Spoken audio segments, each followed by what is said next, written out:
Hello guys, welcome back to the channel. How y'all doing? Let's get it. Anyway, as I said in the previous videos, I'm going to be doing a few of the scripts for college.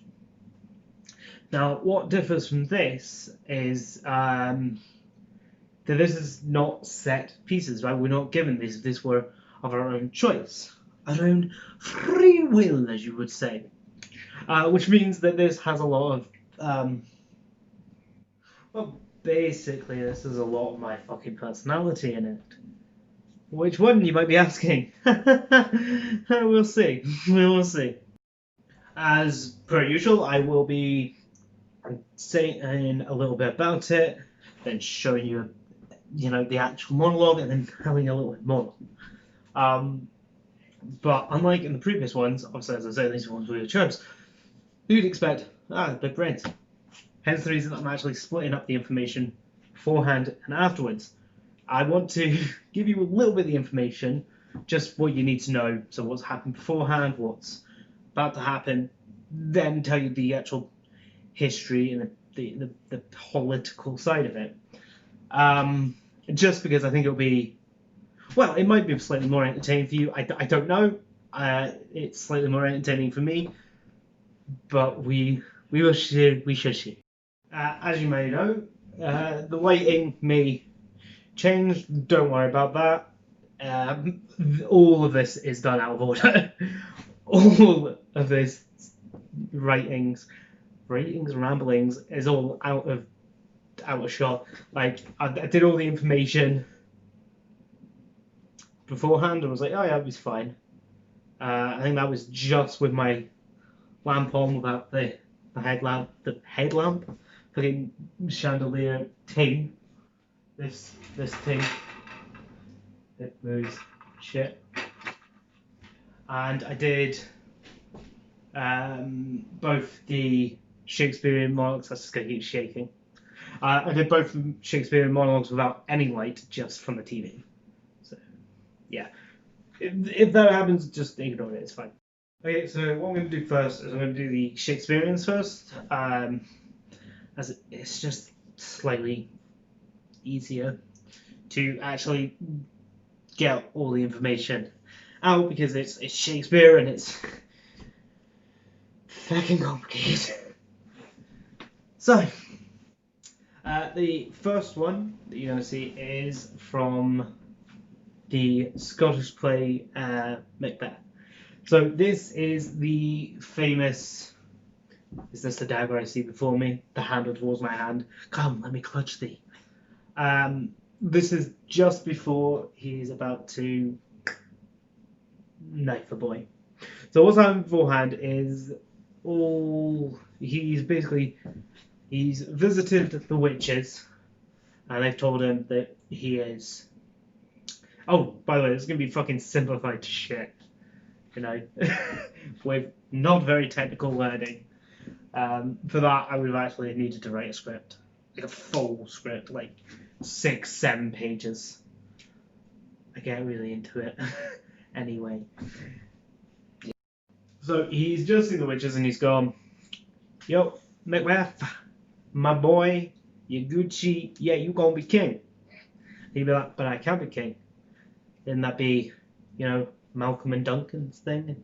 And he's like, nah, you gonna be king. You go kill Duncan, you become king. And I'm like, shit. Is this a dagger which I see before me? The handle towards my hand. Come, let me clutch thee. I have thee not, yet I feel thee still. Art thou not a fatal vision, sensitive to the feeling as to sight? Or art thou but a dagger of the mind? False creation proceeds from the heat-obsessed brain. I see thee yet, in form as powerful as this which I draw now. Thou marshest sent me the way I was going, and in such an instrument I was used. Mine eyes have made the fool of the other senses, or else worth all the rest. see thee still, and on the blade the dozen gruts of blood, which was not so before there's such thing. It is bloody business which informs thus to mind's eye now or to the half-world nature seems dead, and wicked dreams abuse the curtained sleep. Witchcraft celebrates pale Hector's offspring, and with it murder armed to the sentinel, the wolves whose howl his watch. Thus with his stealthy pace, with Tarquin's ravishing strides towards his design, moves like a ghost. Now sure and firm set earth, hear not my steps, which will wake for fear. The very stones prate my whereabouts, and take present horror from the time which now suits with it. While I threaten, he lives. Words to the heat of the deed, too cold, brief, given.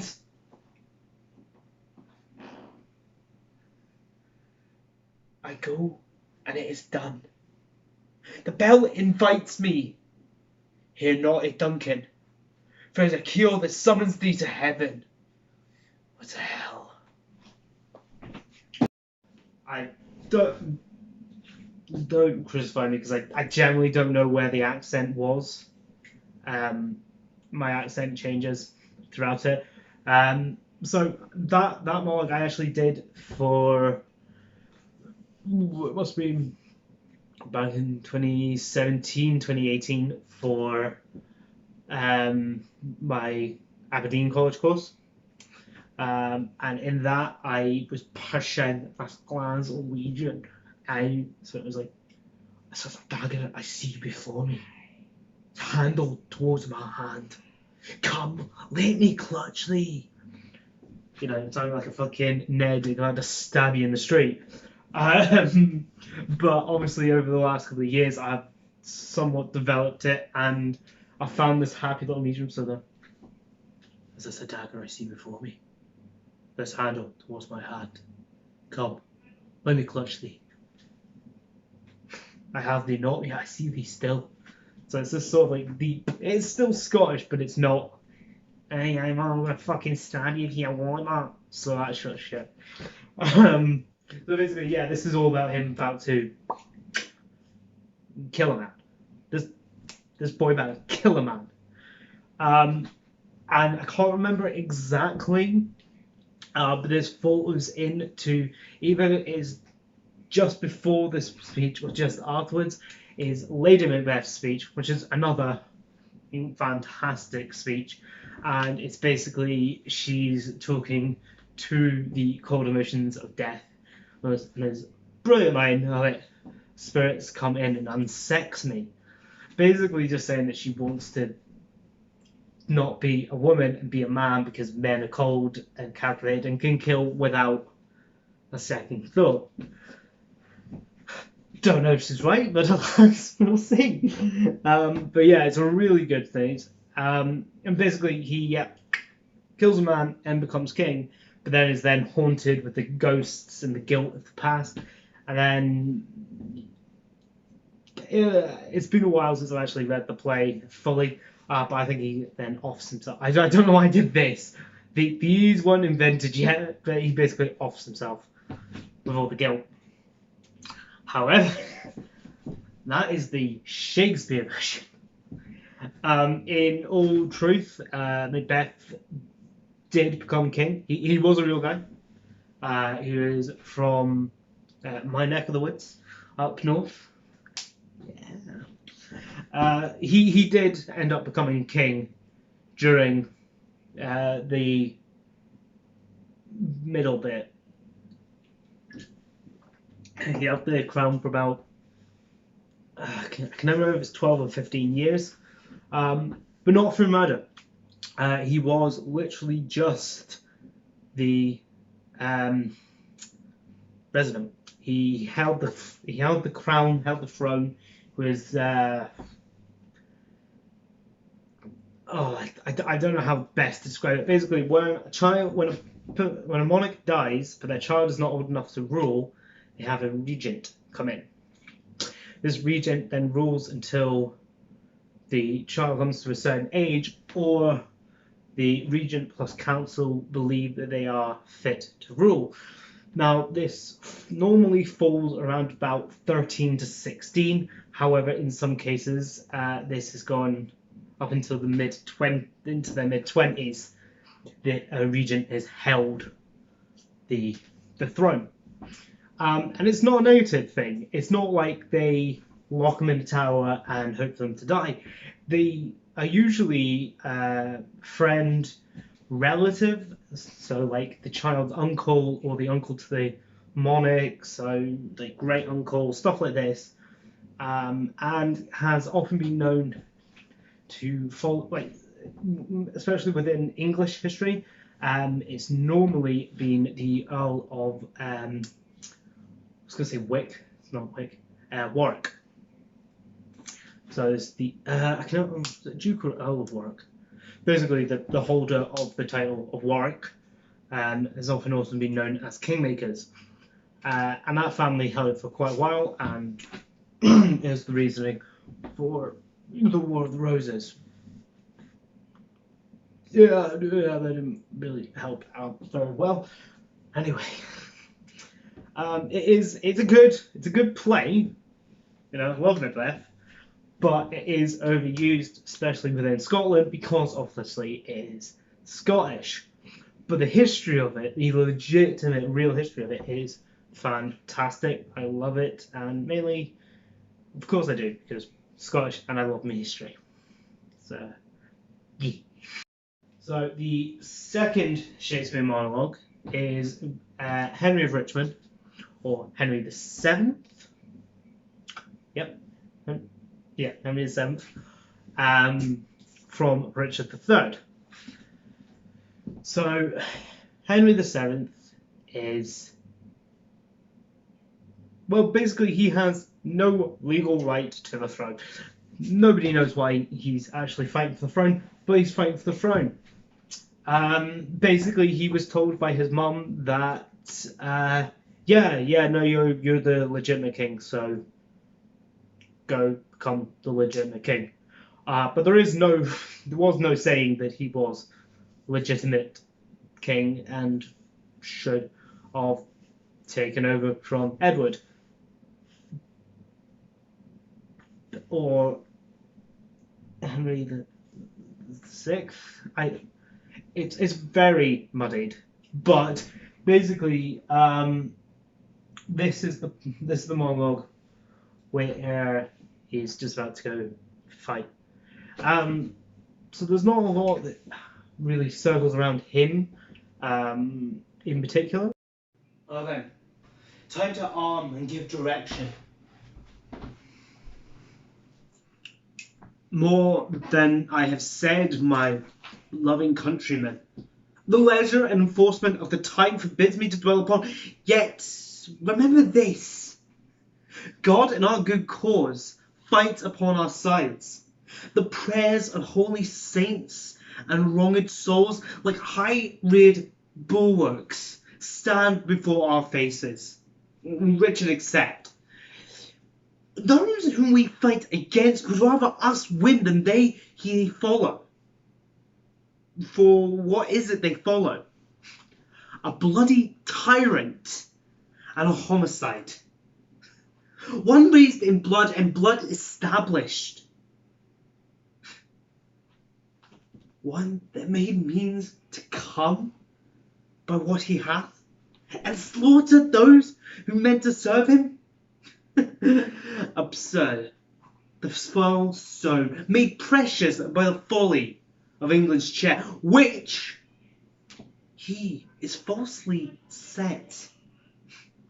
When there hath ever been God's enemy, then, if you fight against God's enemy, God will just towards you his soldier.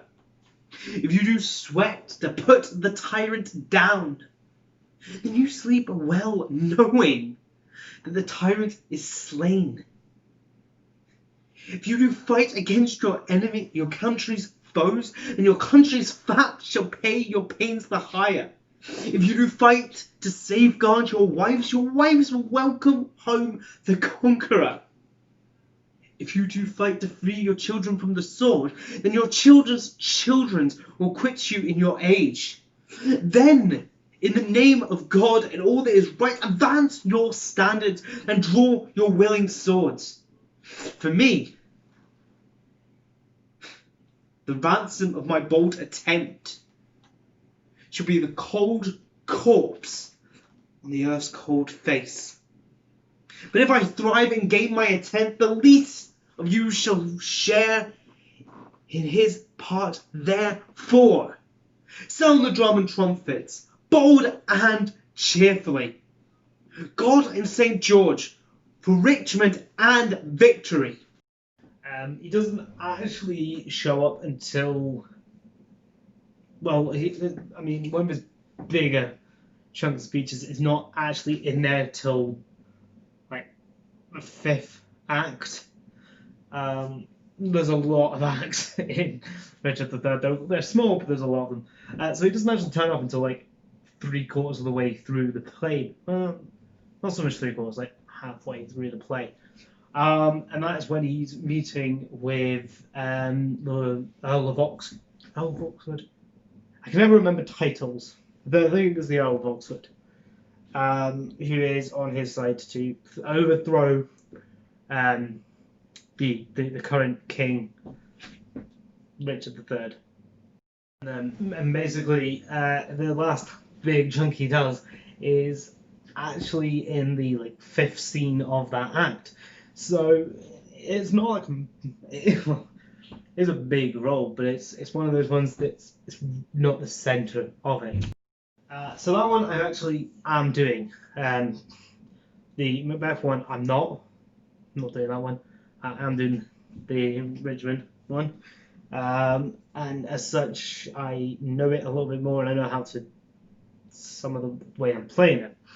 Now, basically, this boy is a boy. He's younger than I actually am, around about maybe 17, 18, leading an army into battle. Now, yeah, he would have been honed up to actually fight from a young age, but to train to fight and to actually go fight is two separate matters.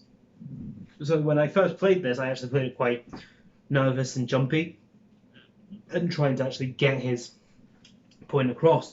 Until my lecturer was like, well, why? Who is he talking to? And I was like, well, soldiers. I was like, when did these soldiers start following him? So, well, these would have been the people that he would have been raised with. So these are like friends, people that he knows and would fight and die for. So while yes, they are fighting for you to become king, you would also fight for them. And I was like, right, okay. So that's why I play out of that. And yeah, it's nice. It is nice. Well, as much as war ones can be, I guess. But yeah, it's that.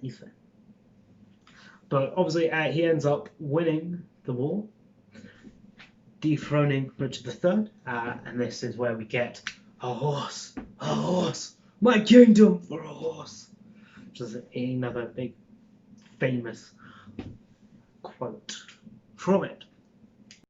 However, yes, obviously, a lot of Shakespeare's stuff is not historically accurate, which is fair enough. They're not meant to be historically accurate. It's there for entertainment, and a lot of things were changed, especially within the Henrys. And within the Henrys, I'm including Richard III, as this is all about Henry VII. So basically, Richard III was not a hunchback.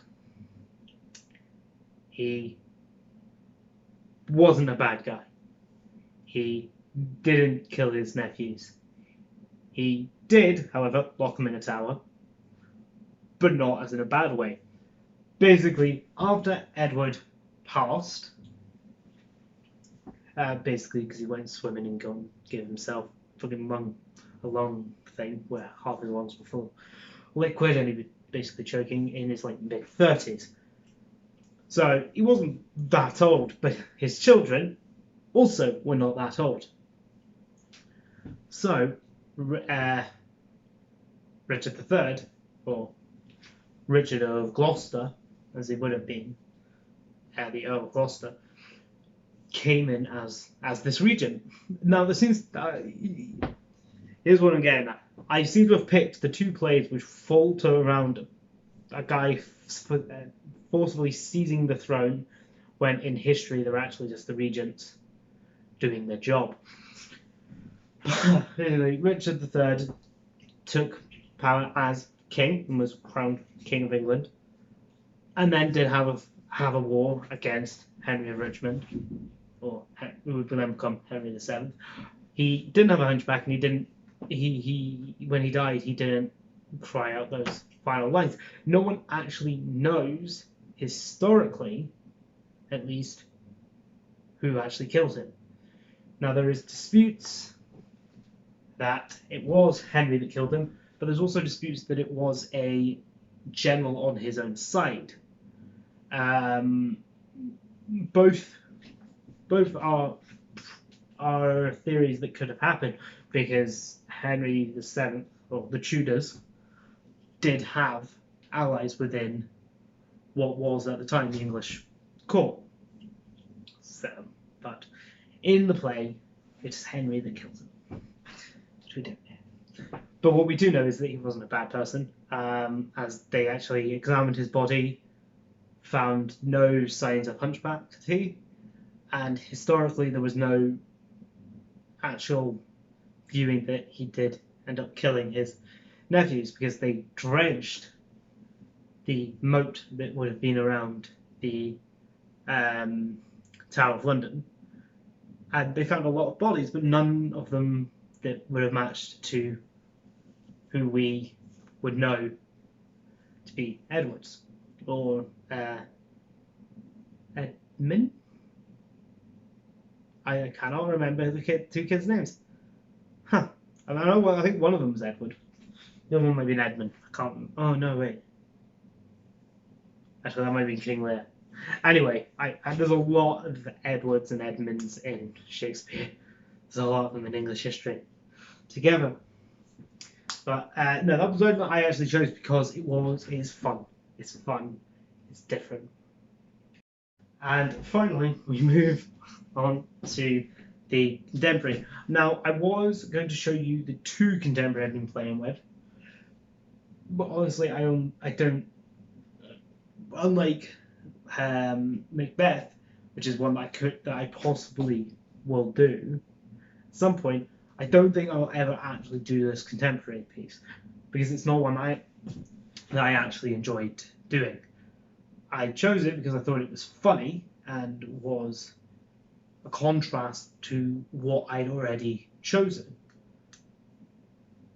That wasn't the point of it, as in, it's not a contrast against the Shakespeare's, it's a contrast against the other contemporary that I've got, which is called Smile for the Camera, which is a duologue that I'm doing with my partner. So, which I'm not going to do, obviously. But no, what I've gone for is a melded monologue, so a 3-point melded monologue from John Byron's Slab Boys, which is springtime, not springtime. This is Slab Boys specifically is the 1950s, and I believe Cut in a Rug is also 1950s, so it actually follows straight on. But Still Life is the 1970s. But this all takes place in basically the back room, like the bottom floor of a rug factory.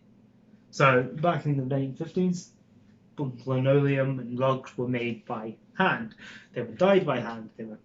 Everything was done by hand. There wasn't, well, there was machinery, but yeah.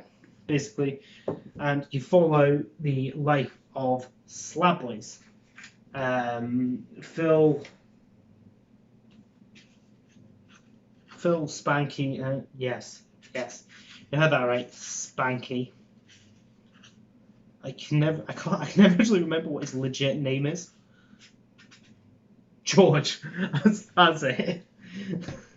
I don't know why it was called Spanky. I think it did explain why it was called Spanky in it. Yeah. Okay. Yeah. So Phil, George, Spanky as he's promoted in it, and Hector are these three Slab Boys. There is other people involved. There's Jack the Seal,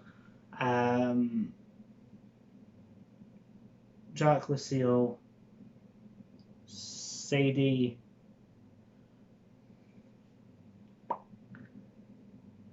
Oh, Willis Curry. Curry. Basically, their boss.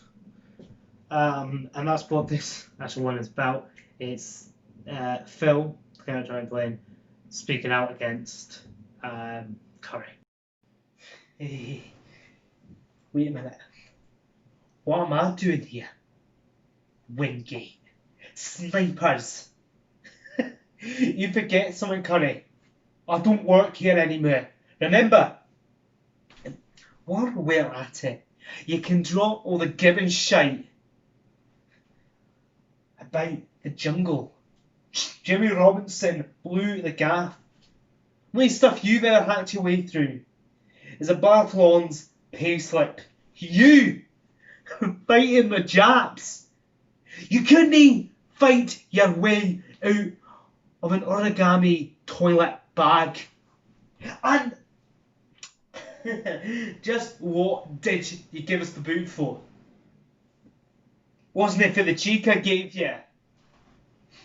We've all done that. And it couldn't be for the loafing about because that's the Reagan scaff. No. What got you by the short and curlies was the thought that I, Scruff, going to art school, wasn't it? That I just might have the savvy to realise that there is more to life than giving myself fucking housemaids' fucking knees on these slabs.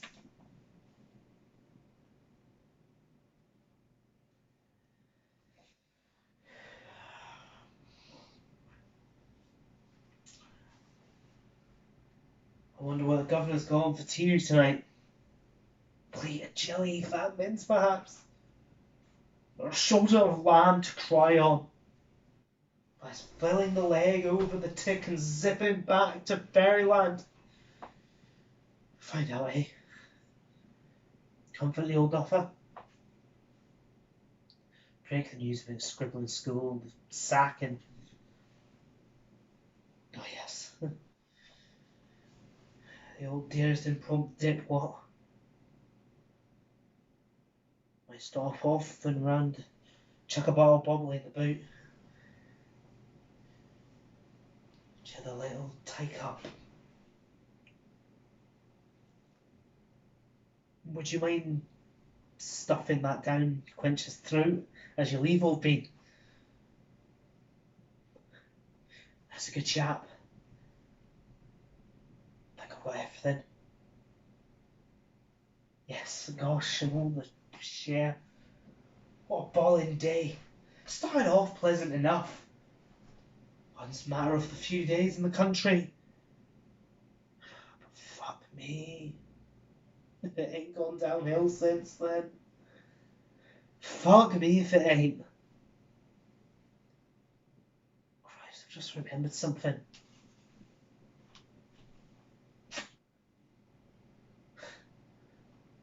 Shadow was a slab. I'm not gonna lie, that one actually took us a couple of tries to actually get done. Mainly because so I always have it on this on my wrist. You know, have my little doofer on my wrist so I can get to it whenever. So, but I was doing a lot of this. I was doing a lot of hand movements, and as you can see, it's a fucking nunchuck. So yeah, obviously I didn't want to have it in my hand while doing all this, because I was doing a lot of this and a lot like this, but yeah, it's just swinging around like a motherfucker. So I had to do it like 3 or 4 times just to get it banging. Anywho, so that play, that monologue, so the character of Phil he's an artist. He's a doodler. And he comes from the low end of, well, it's not really stated exactly. It's explained to be in Paisley, which is just outside Glasgow. And my only thought for the school, the art school that he's going to, is Glasgow, Gray's Arts. Gray's. You know, the one that keeps burning down. Yeah. So that was my only thought that's where he was going. So basically, he's on the low end of the wage section and of class. He's a low class worker. So he gets paid. I think it's a tanner a week. No, a tanner a month. Basically, £10 a month for his work. Which at the time was bad, but it wasn't good, if you know what I mean. It's enough to get you through the month, but not enough to get you out. So him being able to actually have a skill and have, creativity that could not only benefit the company as a whole, because obviously it's carpeting, flooring, it's that sort of thing. So if they'd actually listened to him, then he could have made nice designs for things and made them more money in the long run and blah blah blah. But he has an opportunity to go to art school, and yet his portfolio goes missing, and 2, he is given the boot from his work. He's fired by Curry, his boss, and Curry has had I don't know how to say it. But basically, he has a big thing about saying, "Oh yes, well, you know where I was? I was over in Japan. I was fighting my way through the jungles, defending honor, king, country." Shit. And talking about both VD Day, VD Day, and VJ Day. One of them is obviously it's VJ Day, which is 1945, and the Second World War, and the J Day is the official end of World War II, when Japan surrendered. The only issue with that was it took America dropping 2 nuclear bombs on them to actually get them to surrender. So it's not a very nice thing. That's how they surrendered, but it ended. And basically, Curry's like, "Oh, I've fallen, blah blah blah," and basically this gets battered into them, and they know it's complete shit. They know he's lying, but they can't say anything because you don't want to upset your boss. And then at this point, he's just like, "I don't care. You've already fired me. Why shouldn't I speak my mind?" And that last bit, it's a bit disjointed. It's just Phil trying to get to grips. Basically thinking, how do I explain this to my dad? How do I explain this to my old man? I've got fired. I'm not actually going to school. And then about how Hector, there's a young new star, and he's been taking the piss out of him and stuff like this. But he's thinking, I don't think it's going to happen. Basically, he's concerned about everything. Or not, but it's good. It has a lot of heart to it. Anyway, guys, that has been rambling.